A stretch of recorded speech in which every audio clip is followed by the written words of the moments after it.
The great chamber of the Galactic Federation was silent. 347 species sat in their designated seats, their many eyes and sensors fixed on the central platform. The platform glowed with soft blue light, waiting for the one who would stand upon it. For the first time in 10,000 years, the Federation was about to elect a new voice of unity. Ambassador Kira Chen stood at the entrance of the chamber, her heart beating fast in her chest. She was small compared to most of the beings in this room. The Vorlathi delegates alone stood 3 meters tall, their crystalline bodies catching the light from the observation windows. The Murthak representatives were even larger, their 6-legged forms taking up entire sections of the seating area. And yet, somehow, the Federation had chosen her. "Ambassador Chen," said the elderly Zoran who served as the ceremonial guide. His gray skin was wrinkled with age, and his 4 arms moved in gentle gestures as he spoke. "It is time. The council awaits." Kira took a deep breath. She had spent 20 years working in Federation politics. She had started as a junior translator, then became a cultural liaison, then a negotiator. She had helped end 3 trade wars and had prevented 2 actual conflicts from turning into full-scale battles. But this was different. This was something that no human had ever done before.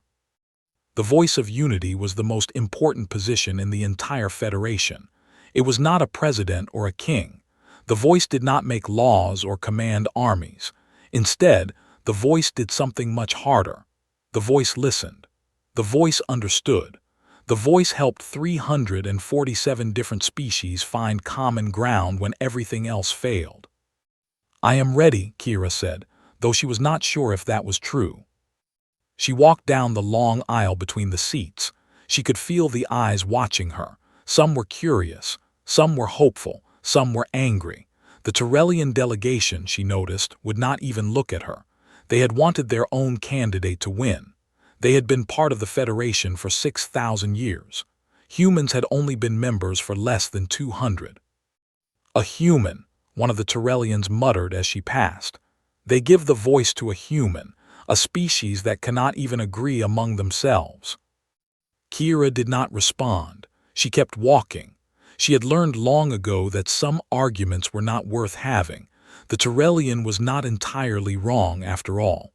Humans did fight among themselves. They always had. But perhaps that was exactly why she was here. She reached the central platform and stepped onto it. The blue light surrounded her, and she felt the hum of the ancient technology that powered the chamber. This room had been built before humans had even discovered fire. The first species, long gone now, had created it as a place where all beings could speak and be heard. The Supreme Chancellor, a being of pure energy named Ethon, floated down from the highest seat.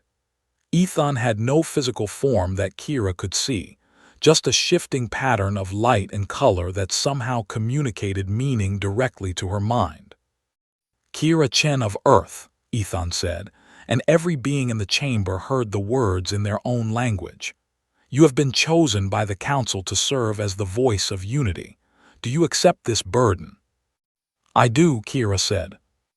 "Do you understand that the voice belongs to no single world, no single species, no single cause? That you must speak for all, listen to all, and serve all equally?" "I understand," Kira said. "Then by the authority of the Galactic Federation Council, I name you the 952nd voice of unity. May you bring wisdom where there is confusion, peace where there is conflict, and hope where there is despair." The chamber erupted in the sounds of 347 different species expressing approval. Some clapped, some hummed, some flashed colors, some released pleasant pheromones. The noise was overwhelming, but Kira stood still and let it wash over her. She thought about her grandmother, who had been one of the first humans to travel beyond the solar system. She thought about her father, who had died fighting in the last great war on Earth, before humanity had finally learned to stop fighting itself. She thought about all the humans who had worked so hard to prove that their species deserved a place among the stars. And now, a human was the voice of unity. The celebration did not last long. As the noise died down, Ethan floated back toward the high seats. "The first matter of business," Ethan announced, "is the Keithrani crisis. Voice of Unity, you will begin your duties immediately." Kira felt her stomach tighten. The Keithrani crisis, of course. They would not give her time to prepare. They would throw her straight into the fire. The Keithrani were an insectoid species from the outer rim of the galaxy. For the past 50 years, they had been locked in a bitter dispute with their neighbors, the Valorian Empire. Both species claimed the same planet, a world called Nexar 7 that sat right on the border between their territories. The previous Voice of Unity had spent the last decade trying to resolve the conflict. He had failed. And now, both sides were moving warships toward Nexar 7. If nothing changed, there would be war within a month.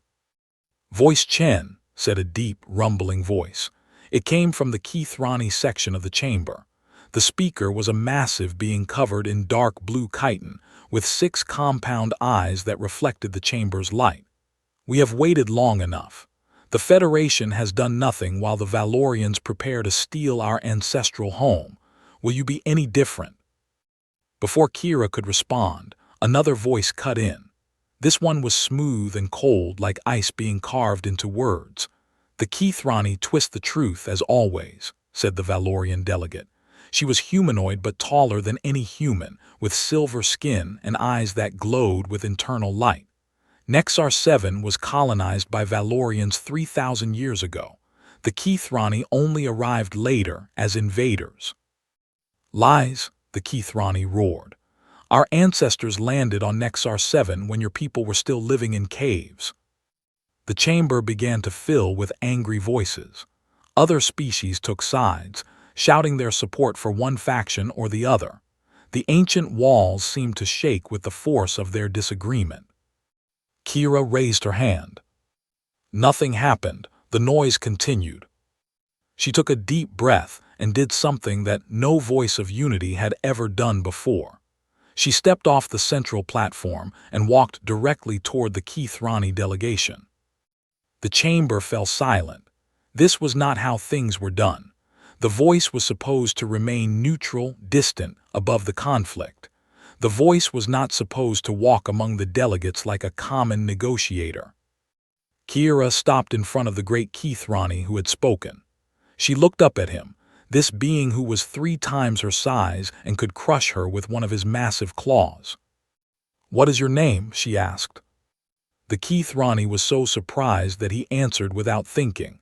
"I am Crixthar, High Speaker of the Keithrani Swarm." "Crixthar," Kira said, "tell me about Nexar 7, not the history, not the politics. Tell me what it means to your people." The great insectoid being hesitated. His compound eyes shifted, reflecting different colors. When he spoke again, his voice was different, softer, sadder. "Nexar 7 is where our first queen laid her eggs when she fled the destruction of our original homeworld," Crixthar said. "It is where the Keithrani were reborn. Without Nexar 7, we would not exist. It is not just land to us. It is our mother." Kira nodded slowly. Then she turned and walked across the chamber to the Valorian delegation. The silver-skinned woman watched her approach with suspicious eyes. "And what is your name?" Kira asked. "I am Lady Vexara, Empress Regent of the Valorian Empire," the woman said coldly. "Lady Vexara," Kira said, "tell me what Nexar 7 means to your people." For a long moment the Valorian said nothing. Then slowly her cold expression began to crack. "My great-grandmother was born on Nexar 7, Vexara said quietly. "So was my grandmother and my mother. For 15 generations, my family has tended the gardens of the Valley of Light. When I close my eyes, I can still smell the flowers that grow there. I can still hear the songs my mother sang to me when I was a child." Kira turned to face the entire chamber. 347 species watched her, waiting to see what the human would do. "This is not a dispute about land," Kira said. "This is a dispute about love. Both the Keithrani and the Valorians love Nexar 7. They love it so much that they are willing to die for it. They are willing to kill for it.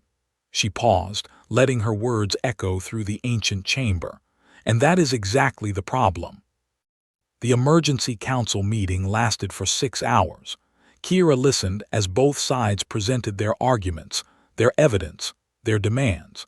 The Keithrani showed ancient records that proved their ancestors had arrived on Nexar 7 first.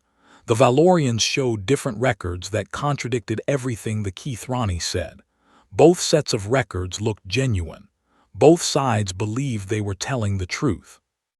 When the meeting finally ended, Kira returned to her new quarters in the Voices Tower. The tower stood at the center of the Federation station, rising higher than any other building. From her window, she could see the stars stretching out into infinity. "You did well today," said a voice behind her. Kira turned to find Coordinator Yelthin, the Zarin who had guided her into the chamber. He stood in the doorway, his 4 arms folded across his chest. "I did not solve anything," Kira said. "No," Yelthin agreed. "But you did something the previous voice never managed. You made them stop yelling long enough to listen." "It will not last," Kira said. "Tomorrow they will be back to threatening each other." "Probably," Yelthin said. "But that is why you are here. The voice is not expected to solve every problem immediately. The voice is expected to keep trying until something works." Kira thought about that for a long moment. "Tell me about the previous voices," she said. "How did they handle situations like this?" Yelthin moved to a nearby seat and lowered himself into it.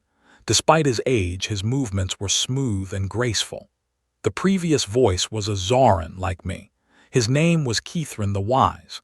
He served for 300 years and resolved over 200 major conflicts, but he could not solve the Nexar 7 crisis. It frustrated him greatly in his final years." 300 years, Kira murmured. Humans rarely lived past 150, even with modern medicine. She would have far less time to make a difference. "Before Keithrin, there was Voice Luminara of the Seraphim," Yelthin continued. "She was a being of light, much like Chancellor Ethon. She served for 500 years and was known for her patience. She once spent 50 years negotiating a single trade agreement." Kira shook her head.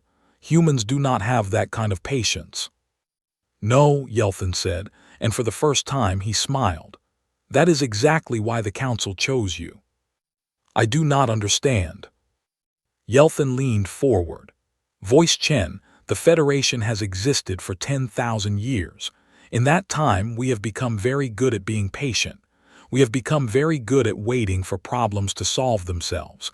But some problems do not solve themselves. Some problems grow worse with time. The Nexar 7 crisis is one of those problems." He stood up and walked to the window, looking out at the stars. "Humans are different from any species the Federation has ever encountered. You are impatient. You are restless. You push and you question and you refuse to accept that something cannot be done. Some in the Council see this as a weakness, but others, like Chancellor Ethon, see it as exactly what we need." Kira thought about this for a long time. "So I was chosen because humans do not know when to give up." "In a manner of speaking, yes." That night Kira could not sleep. She lay in her bed, staring at the ceiling, thinking about the Keithrani and the Valorians. Both species loved Nexar 7. Both had legitimate claims to the planet. Both were willing to go to war to keep it. The previous voices had tried to divide the planet between them. They had tried to establish shared governance. They had tried to relocate one species to a different world. Nothing had worked. The hatred ran too deep. At some point during the long night, Kira had an idea. It was a strange idea, an unusual idea, an idea that no voice of unity had ever tried before. It was exactly the kind of idea that a human would have. In the morning, she called a meeting with both delegations. This time, the meeting was not held in the Great Chamber. Instead, Kira chose a small room in a neutral section of the station, A room with comfortable chairs and warm lighting, and a table where everyone could sit together. Crixthar and Lady Vexara arrived at the same time. They glared at each other across the threshold before taking seats on opposite sides of the table. "Thank you for coming," Kira said. "I know you are both busy preparing for war." Neither of them denied it. "I have a proposal," Kira continued. "It is different from anything that has been tried before. I ask only that you hear me out before you reject it." "We will listen," Crixthar said grudgingly. For a moment, Lady Vexara added. Kira took a deep breath. "I want you to tell me about your children." Both delegates stared at her in confusion. "My proposal is not about politics or territory or ancient records," Kira explained. "My proposal is about the future, specifically about the children who will inherit whatever we decide here today." Crixthar's compound eyes shifted uncertainly. "I have 17,000 offspring," he said slowly. "They are the future of the swarm." "And I have one daughter," Lady Vexara said. "She is 14 years old. She has never seen Nexar 7, but she dreams of it every night." "If there is a war," Kira said, "how many of those children will die?" Neither delegate answered. "I have studied your military forces," Kira continued. "The Keithrani have superior numbers. The Valorians have superior technology. If you go to war, the conflict will last for decades. By the time it ends, neither side will have what they wanted. Nexar 7 will be a burned-out husk, and millions of children on both sides will have lost their parents." "Then what do you propose?" Crixthar demanded. "That we simply surrender our ancestral home?" "No," Kira said. "I propose that you share it." Lady Vexara laughed bitterly. "We have tried shared governance before. It failed within a year." "That is not what I mean," Kira said. "I am not proposing that your governments share control of Nexar 7. I am proposing something much simpler and much more difficult." She stood up and walked to the window, looking out at the stars. "On my world, there was a time when humans fought endless wars over land and resources. We killed each other by the millions.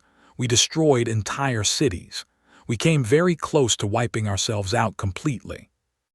"We know of human history," Crixthar said. "It is not inspiring."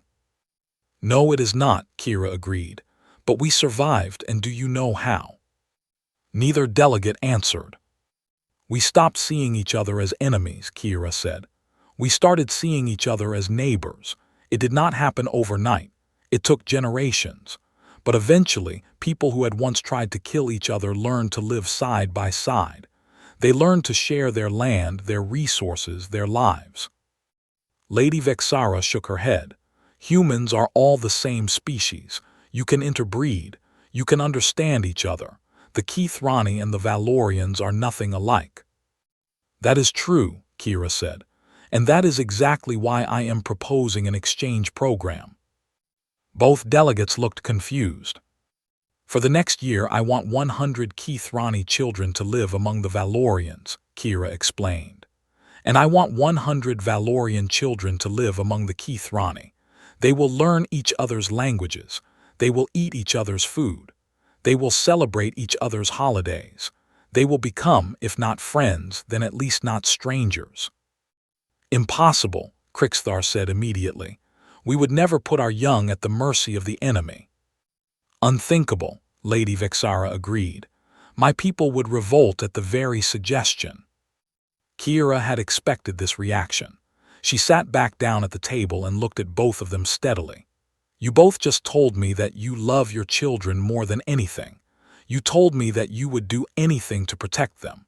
So I am asking you, would you rather send 100 children to learn about their neighbors, or would you rather send 1,000,000 children to die in a war?" The room fell silent. "This is not a solution to the Nexar 7 crisis," Kira said. "Not yet, but it is a beginning. It is a chance to build something that has never existed before, trust between your peoples. And once there is trust, maybe, just maybe, we can find a way forward that does not end in blood." For a long moment, neither delegate spoke. Then, slowly, Lady Vexara leaned forward. "My daughter," she said quietly.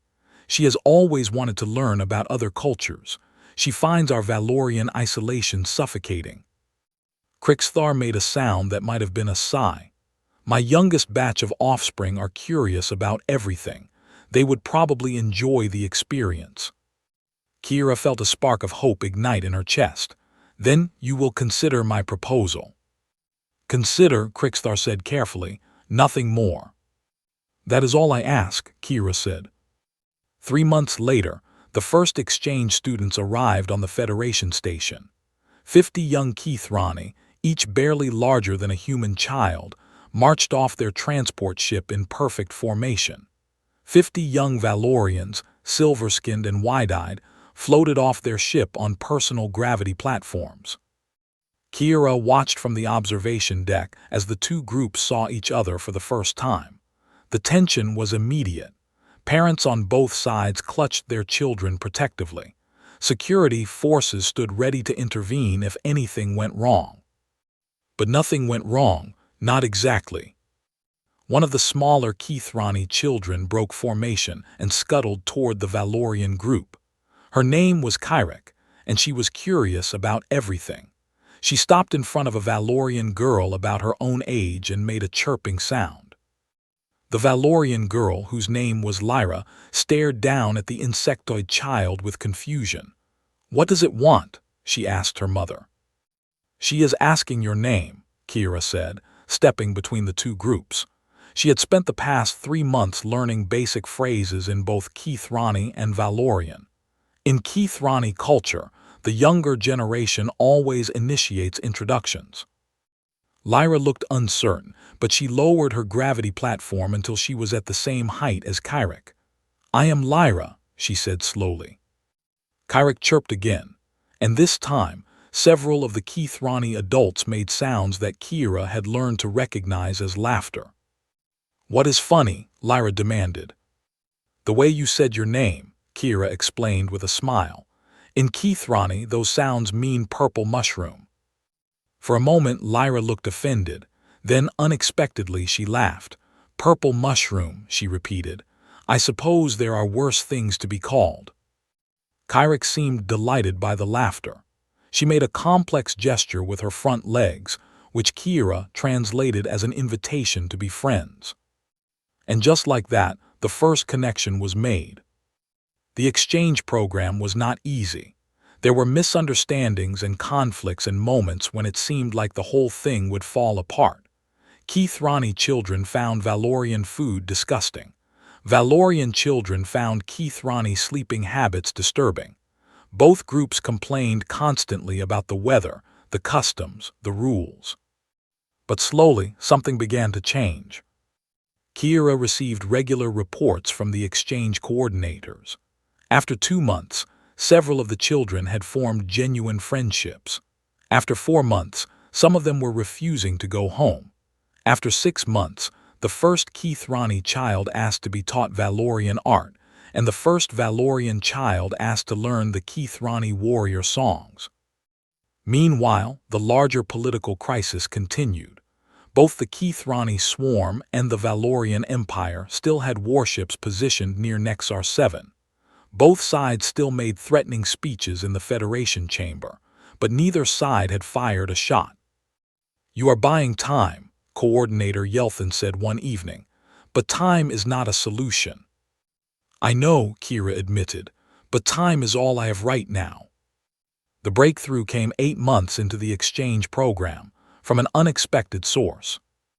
Lyra, the Valorian girl who had been called Purple Mushroom, sent Kira a message. She had been living among the Keithrani for months now, and she had learned something important. "Voice Chen," Lyra said in her recorded message, "I think I understand now. The Keithrani do not want Nexar 7 because of what it is. They want it because of what it represents. Their original homeworld was destroyed by a cosmic disaster. They have been refugees ever since. Nexar 7 was the first place where they found safety. It is not about the land. It is about never being homeless again." Kira watched the message 3 times. Then she called a meeting with Lady Vexara. "Your daughter is very wise," Kira said when the Empress Regent arrived. Vexara's expression softened. "She takes after her father. He was always better at understanding people than I am." "Tell me something," Kira said. "The Valorian Empire controls over 300 planets. Why is Nexar 7 so important to you?" Vexara was quiet for a long moment. "Because it is where we started," she said finally. "Before we were an empire, we were just a small colony on Nexar 7. Everything we have built began there. If we lose Nexar 7, we lose our connection to who we were before we became conquerors." Kira nodded slowly. "So for both the Keithrani and the Valorians, Nexar 7 is about identity. It is about knowing who you are and where you came from." "I suppose that is true," Vexara said. "Then perhaps," Kira said carefully, "the solution is not about dividing the planet at all. Perhaps it is about creating something new, something that belongs to both of you." Over the next few weeks, Kira worked with both delegations to develop a revolutionary proposal. Nexar 7 would not be divided between the two species. Instead, it would become something that had never existed before in the history of the galaxy, a shared homeworld. The Keithrani would maintain their sacred breeding grounds in the planet's equatorial regions. The Valorians would keep their ancestral gardens in the temperate zones. But between them, there would be something new, a city where both species could live together. "It will never work," Crixthar said when Kira first presented the idea. "Our peoples cannot live together." "100 of your children have been living with Valorians for 8 months, Kira replied. "By all reports, many of them are thriving. Some do not want to leave." "Children are adaptable," Crixthar said. "Adults are not." "Then perhaps," Kira said, "the adults need to learn from the children." The negotiations lasted for another 6 months. There were setbacks and crises and moments when everything seemed lost. 3 times, one side or the other walked out of the talks. 3 times, Kira brought them back. She did not do it through force or threats or political manipulation. She did it by listening. She learned the names of the negotiators' children. She remembered their birthdays. She asked about their families, their dreams, their fears. She made them see each other not as representatives of hostile powers, but as people. "You are different from the other voices," Crixthar told her one evening after a particularly difficult session. "You care about us as individuals." "How can I ask you to trust each other," Kira replied, "if I do not first show you what trust looks like?" Finally, after 14 months of negotiation, the Treaty of Nexar was signed. The planet would be governed by a joint council of Keithrani and Valorians. The new city, which would be called Harmony in both languages, would be built in the neutral territory between their homelands. The exchange program would be expanded, with thousands of young people from both species living and learning together. When the treaty was announced in the Federation Chamber, the reaction was mixed. Some species applauded. Others were skeptical. The Tyrellians, who had never forgiven Kira for being human, said the treaty would fail within a year.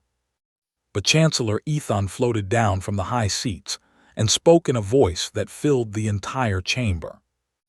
"In 10,000 years of Federation history," Ethan said, "I have seen many treaties and agreements.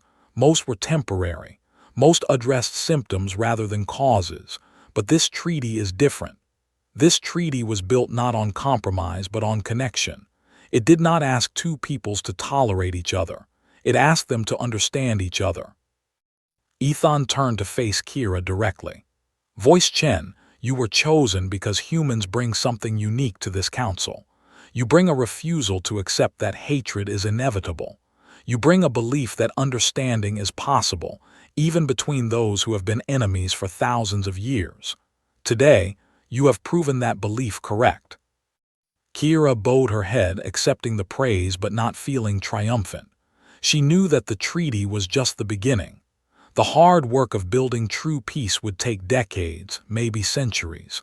But for the first time, that work was possible. 10 years passed.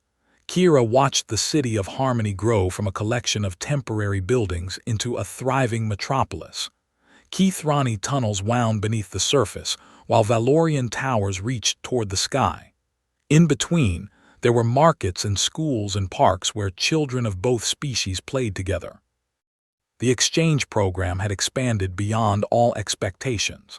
Now it included not just children, but adults who wanted to learn about their neighbors. There were Keithrani chefs who specialized in Valorian cuisine. There were Valorian musicians who played traditional Keithrani instruments. There were even a few interspecies friendships that had grown so deep that the participants had chosen to live in each other's communities permanently. But peace on Nexar 7 was not the only challenge Kira faced as voice of unity. In her 10th year, a crisis emerged that threatened the entire Federation. A new species had been discovered on the far edge of the galaxy. They called themselves the Void Walkers, and they were unlike anything the Federation had ever encountered. The Void Walkers were a machine intelligence, a vast network of artificial minds that had existed for millions of years. They had no physical form except for the ships and structures they built. They had no emotions except for a cold, calculating desire to expand their territory. And they had decided that the Galactic Federation was in their way. "They have destroyed 3 of our border colonies," reported Admiral Vorn of the Federation fleet. He was a massive, reptilian being with scales the color of burned copper. "They do not negotiate. They do not respond to our communications. They simply advance, consuming everything in their path." The Federation chamber was in an uproar. Species that had never agreed on anything before were suddenly united in fear. The Void Walkers threatened everyone equally. "We must form a combined military force," Crixthar declared. The Keithrani High Speaker had become one of Kira's closest allies in the years since the Nexar Treaty. "Every species must contribute ships and soldiers." "And who will command this force?" demanded the Tyrellian delegate whose name was Ambassador Korth. He had spent a decade opposing Kira at every opportunity. "The humans, the Keithrani, the Vorlathi." "That is exactly the problem," Lady Vexara said. The Valorian Empress Regent was older now, her silver skin showing faint lines of age. "Even in the face of extinction, we cannot agree on anything." Kira stood on the central platform, listening to the argument rage around her. She could feel the fear in the room. For 10,000 years, the Federation had been the most powerful force in the galaxy.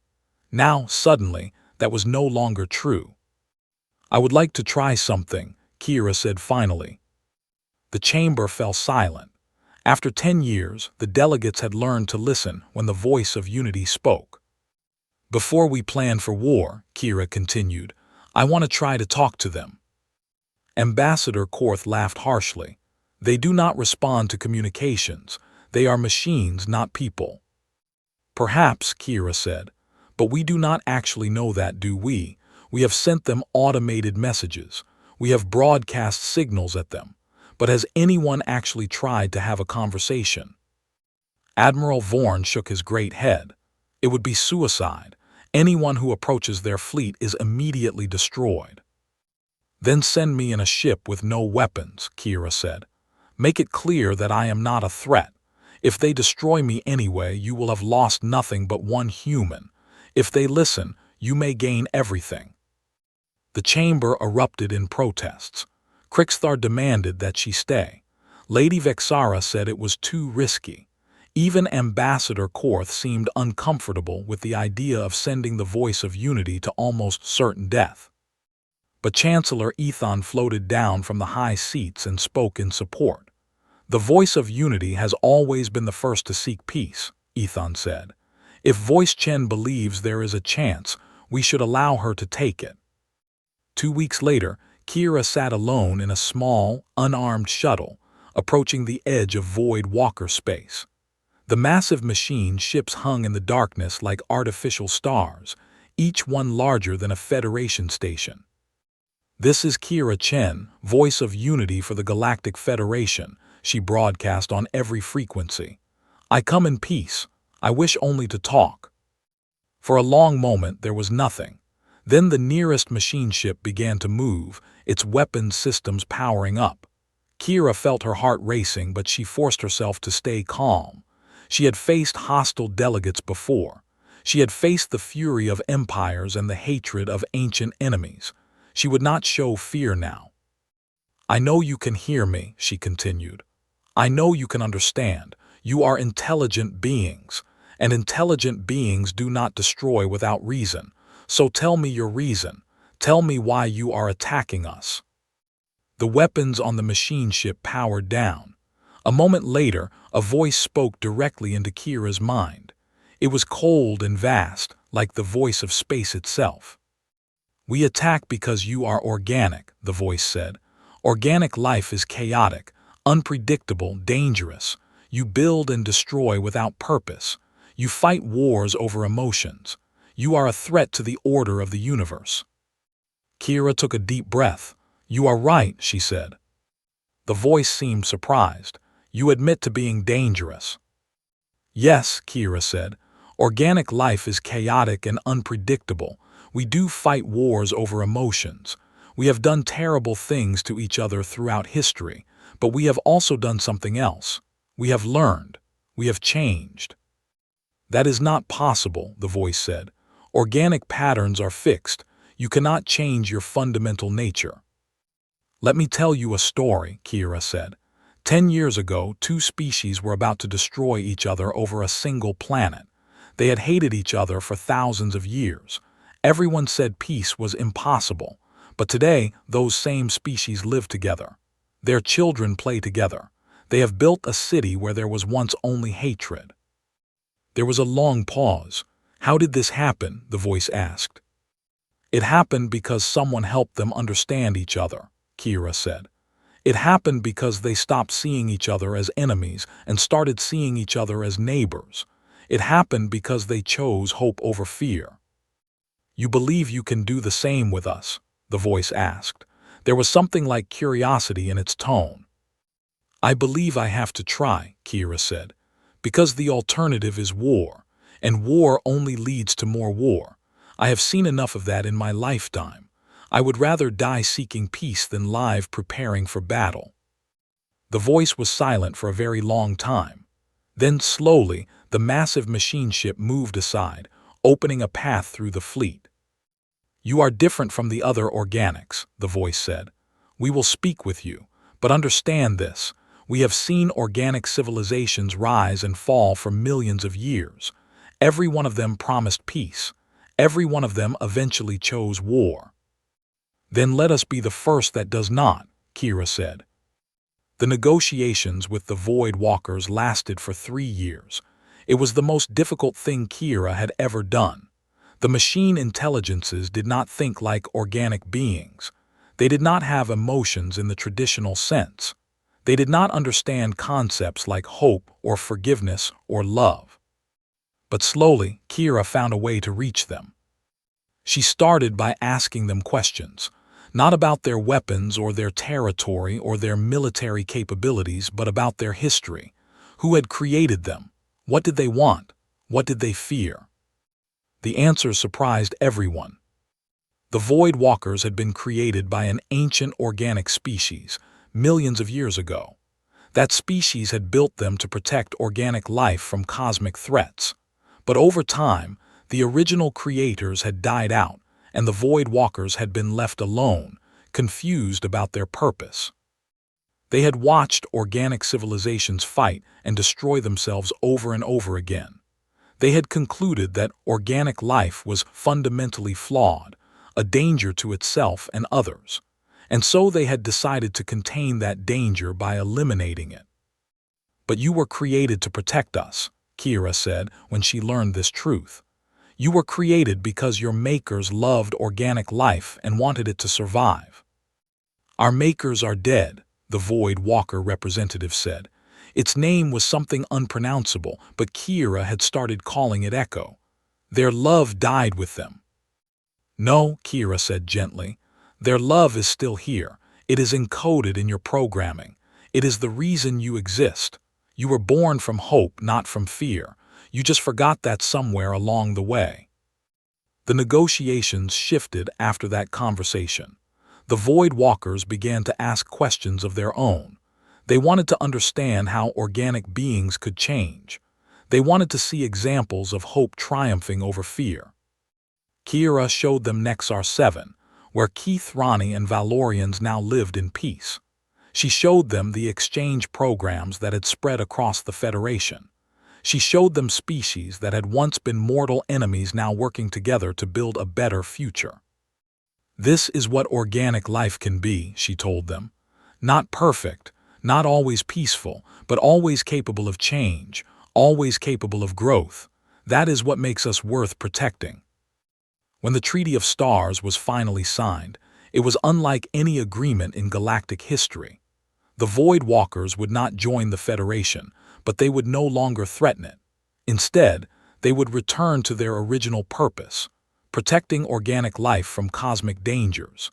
In exchange, the Federation would share its knowledge and culture with them, helping them understand the beings they had once tried to destroy. "You have done something remarkable," Chancellor Ethan said at the signing ceremony. "You have turned our greatest enemy into our greatest protector."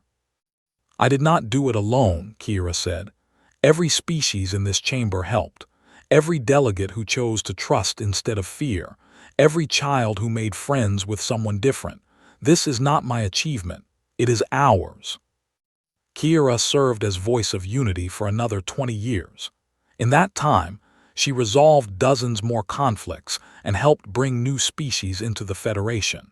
She expanded the exchange programs until they included every member world. She created new institutions for interspecies understanding and dialogue. But eventually, as all things must, her time came to an end.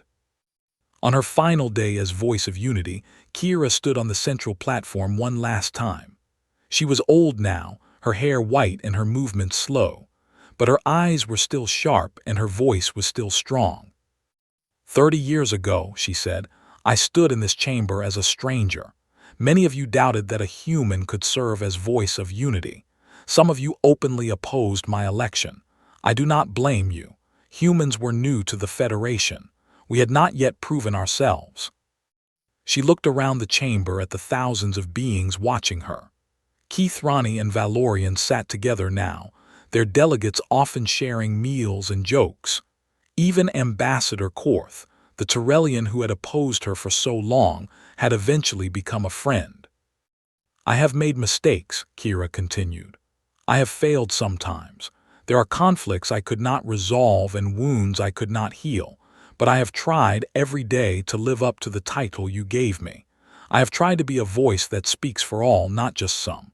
A voice that listens as much as it speaks.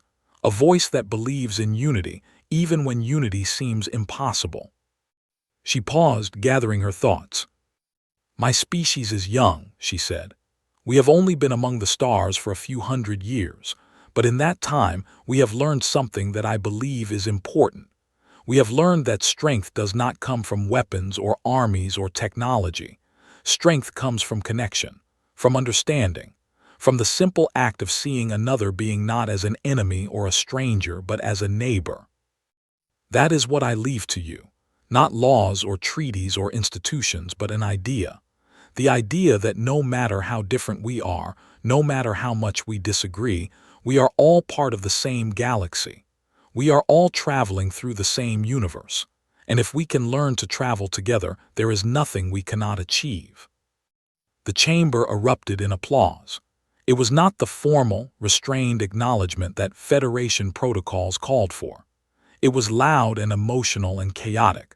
347 species expressing their appreciation in 347 different ways. Kira smiled and stepped down from the platform. In her place rose a new voice of unity. He was a young Keithrani named Kyrichthal, the son of Kyrich, the curious child who had first made friends with a Valorian girl so many years ago.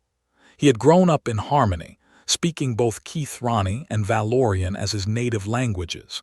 He had friends in dozens of species. He embodied everything Kira had worked to create.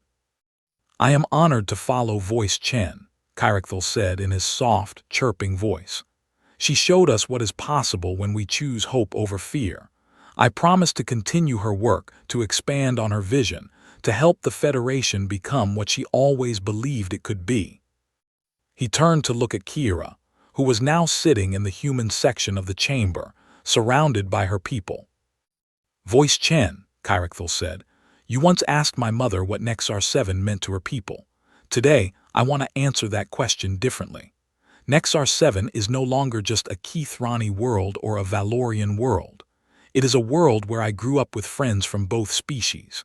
It is a world where my future wife was born, a Valorian who understands my culture as well as I understand hers.